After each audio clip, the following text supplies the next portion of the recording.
大家好，我係6A 班李子睿。我今日向大家介紹嘅書係《海洋小百科10萬個為什麼》，作者係金松，出版社係人類文化，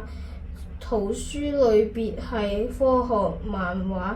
這本書是一本以卡通手法來解釋海洋現象及環境問題的參考書籍，讓我們容易理解重要的海洋觀念、常見的現象以及海洋保育的意識。事實上，當我們對海洋的知識了解越多，就越能對周遭環境的保護採取有效的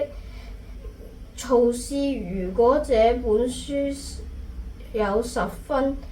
嘅，我會俾10分，因為海洋